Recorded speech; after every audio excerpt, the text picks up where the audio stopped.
Hey, welcome back to my channel. We're here at JB Hunt Park. I got a fedora, mainly because I used to wear goofy hats and it feels good to wear another goofy hat again. It's even got the 80s retro vibe. Look, it's cool. Yeah, but I'm here at JB Hunt Park. It's a really fun course. It's really good to practice for Junior Worlds. We start on 3 kind of warm-up holes in the woods. Hole 1 is 230 feet, pretty much a straight shot. Pretty sweet. And I'm going to be just taking you through a quick round. I don't have anyone else here, so it's just me. And hope you enjoy the video. Forehead straight.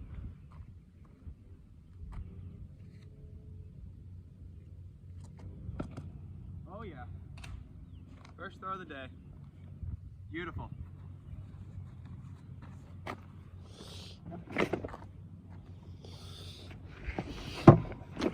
There's another play on this hole where you can go over the trees. I don't know if you'll be able to see my disc. Oh, it got bright.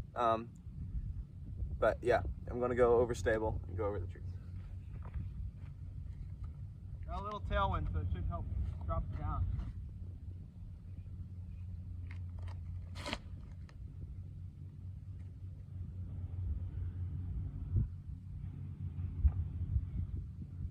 So yeah, I'm practicing for Junior Worlds. This is a kind of a park course, and we play Jones East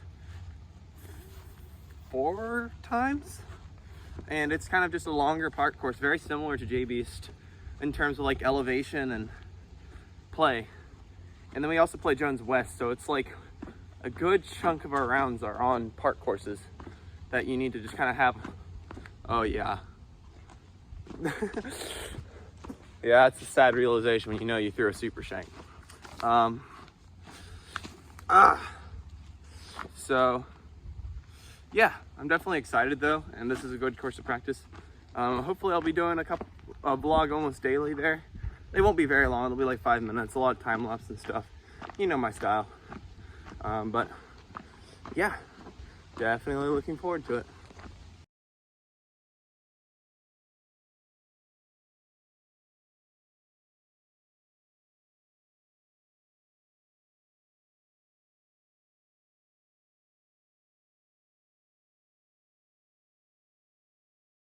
All right, got some good practice in.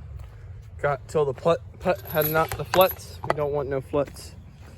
Oh my God, I'm carrying so many drivers. The last time I carried this many drivers was when I went to Emporia last time. So I guess that makes sense. But yeah, definitely looking forward to it as I do a first person shot as we get to hole 2, which is 217. You know, it's a great round when you start off and you can't seem to get a forehand to go good. But I've got another hole to try and get that rhythm going. I know I can do it. It's coming out clean, which is nice. It's just they're not going anywhere but super early. So that's probably has to do a little bit of grip. So that happens. But never beat up on yourself. It's a practice round. It doesn't really matter. You're literally there to improve yourself. And improving yourself sometimes means throwing shanks. Because then you figure out, oh, what works and what doesn't. Sometimes you just throw it pretty darn close. Cash money. Team Warden. That's gonna get cut. Stay hydrated. So yeah, I've been prepping for Junior Worlds. I try to get out every day. We have a 10 acres, which makes me super fortunate. And we have this tunnel shot hole that I just play back and forth, throwing forehands and backhands. And just making sure I have that timing. If I can throw it straight, I think I'm gonna do pretty well. I mean, because if you really think about it, all you have to do is get from point A to point B, and it doesn't matter how it gets there. I don't have to throw giant hyzers on a 400-foot hole, and I could just throw a straight fairway straight to it. I mean, it's more fun to throw hyzers, so I might do it anyways, but. Upside down shot. All right, so a little more risky, about 25 feet from the basket. Oh, dead center. Hole 4, it says 468. I don't trust that for, not 468, 368. I don't trust it for a second. It plays downhill, but it plays all the 368. It's right there in that tiny ass gap. Yeah, donkeys, bro.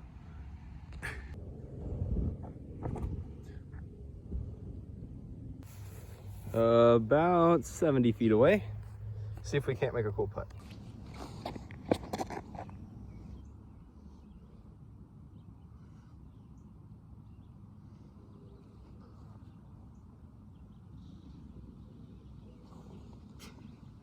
That was absolutely gorgeous. And I can't quite stand still though.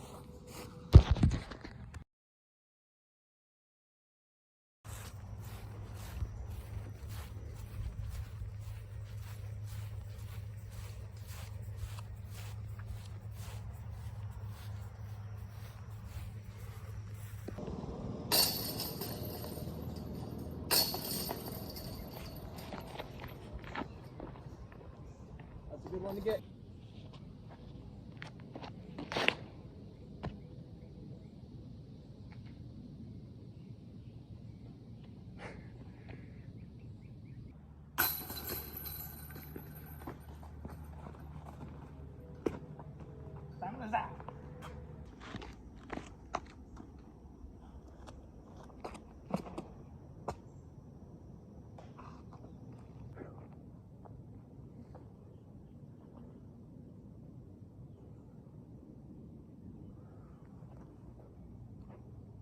Oh yeah.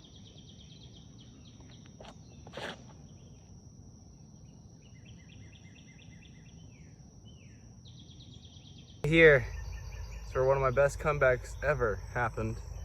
Yeah. If you want to hear that story, let me know and I will do it. I just hear the story.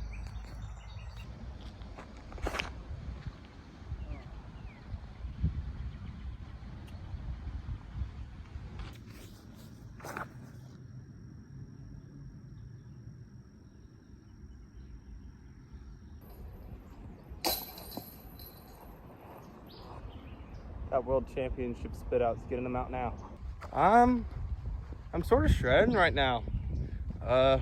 After 1, 2, 3, 4, them all being pars, I managed to rattle off a few in a row. So let's hope we can keep that going. Hopefully I didn't just jinx myself.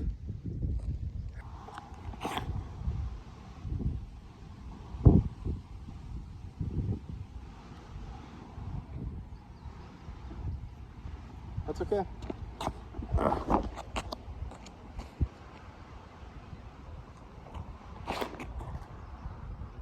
That's better. It's my first one. My ace one hit the tree and it was right there. That's what you like. Stay hydrated.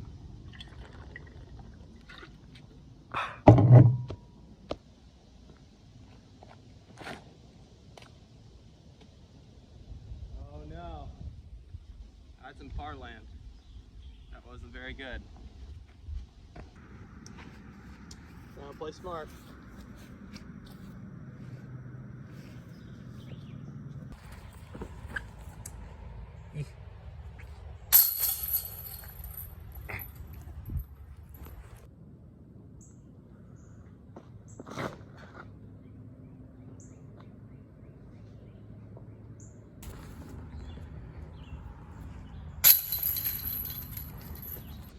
There's no way I'm gonna get a good shot of this. It's a straight shot, but also it goes straight into the sun, which looks like I'm going on a stairway to heaven. I'm not, trust me.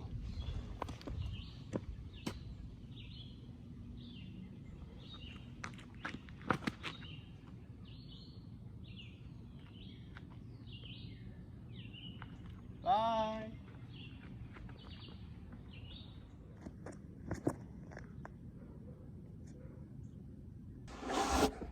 We're on hole 16. This is probably JB's signature hole. Goes pretty far downhill. It's 360, probably plays closer to around 300, maybe a little bit longer than 300. It takes a good rip. There used to be a big tree right over there, and that's gone now. So the sidearm option is definitely there, and with it being down, you can throw just a kind of a hyzer sidearm if you got a good sidearm. Otherwise, you're aiming at that big tree right over there to see if you can't throw like kind of a spike hyzer that comes in and knifes in the ground. I'm personally throwing the sidearm. and let's get into it.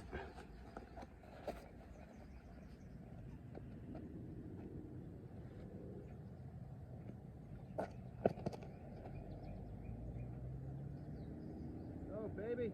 Go, go. When you're playing around the heat and then you're playing a solo round, find a nice shade tree. It'll keep you cool. It's a good plan. Don't be afraid to take a second. You don't have to rush through the entire round. It'll kind of cool you down and get you ready for your next shot, and it will be better. Just a tip. Hole 17, the big bomber hole. Unlike hole 10, there isn't OB everywhere. There's only OB right over there, which is in the road and across. So just don't go over there. Throw something a little more understable, which I am. I've been throwing this disc for all my big forehands, and now I'm gonna rip it up on a backhand. I'm not totally biased about where I throw this disc, but I'm just trying to get this thing to turn. We got a little bit of headwind, so I will help it, and which will hopefully get me a little more distance. That's how you think of headwinds.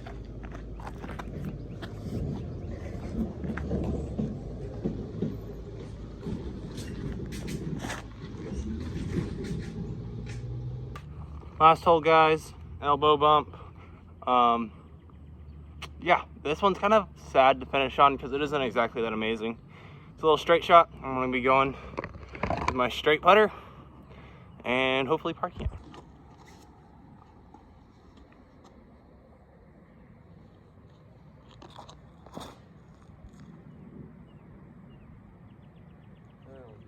But that's why you go straight, because then that way I still have a good putt. Well, I think I ended up shooting one of my better rounds I've shot out here, which is good. My disc throwing was good. My putting was all right. The first 3 holes were not kind, but I scrambled it and it was okay. And then, but after hole 4, I managed to get it pretty dialed. I only missed a couple holes in the back. I think I missed 15 and 13. And that's 7 down on the back, and you gotta love it. And I also had a great front. I think I was like 4 down on the front or something like that. So double digits, can't argue with it. Feeling good. Throwing's feeling really good, except for that first little bit where everything was coming out a little bit early. But the backhand was coming out really clean. I was throwing those pretty darn straight, which isn't typical, but it happens. But overall, I had fun, and hopefully there's a little bit more content to this video. I don't know. I'm gonna try and get some. If I don't, see you next time. Team Cedar Creek, they're allowing me to do what I do. Best private course in the entire state, in my opinion, if not the best course in the entire state. And it's almost done being renovated, and it's gonna be bigger and better. And you guys are only allowed to like hole 11 because So this is Matt Loyd and Bear Faulkner of DD Northwest Arkansas, and they're gonna be TDing Jones West and Jones East course at Junior Worlds. And one of the questions I ask, if I'm a parent and I'm wondering if I should sign up my kid for Junior Worlds, should I? Is it a good plan? And what Bear, I would definitely say so. Like, you meet a lot of other players your same age as your junior.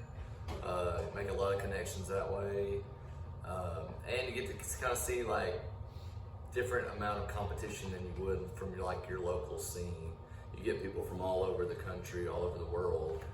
So you can get a better gauge of like where you're at and make some friends along the way. Great. And what rewards are there from like TDing for juniors? Have there ever been like just like crazy problems that you would never have with an event of all adults, where they like write a crazy score and it's like, what is this? It's the kids are awesome.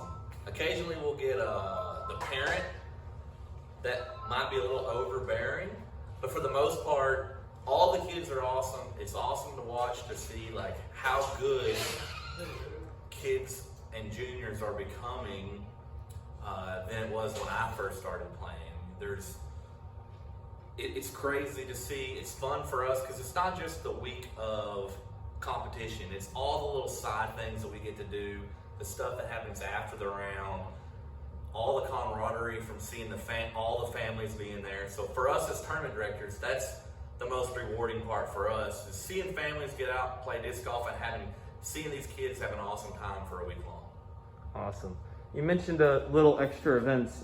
I know there's like disc dyeing classes and stuff like that, like they have at DDO. Which of those events are your favorite? Or is there one that you plan on tend to like watch or something like that? The event, or the thing they do that I like the most, is generally they have one day where you can go to the Emporia Zoo for free. Walk around the zoo, look at all the cool animals. That's my favorite. Bear's favorite is probably roller skating. They do roller skating. Or bowling. And bowling. Yeah. Bowling, let's go. But Bear's really into roller skating, so that's probably his favorite. Cool. And last question. So, after the year off of Junior Worlds, of course, because of lockdown and stuff like that, are you expecting the competition to be higher from like 2019 to just like be, because I think it was one like 64 under par last time, and we're playing harder courses this time. What do you think of the changes from Jones East Short to Jones East Long, and same for Jones West? Right. The kids are getting better and better every year, so it only makes sense for us to make the courses a little bit more difficult as the competition level continues to move up. So as far as like what the winning score will be, maybe it won't be quite as good because the courses are more difficult, but it needed to happen because you have 15-year-old kids who are 1,000 rated now. And you know, when I first started, that was unheard of. And so for these kids who are 950 and above, they need that little bit more of a difficult course in order to kind of level the playing field for everybody. Sweet. So that's about it. Of course, if you're in the Springdale area, come to the Dynamic Disc Northwest Arkansas. You'll see probably one or both of these guys. They're awesome people, and hope to see you guys at Junior Worlds. See you there. Sir, good Peace. luck.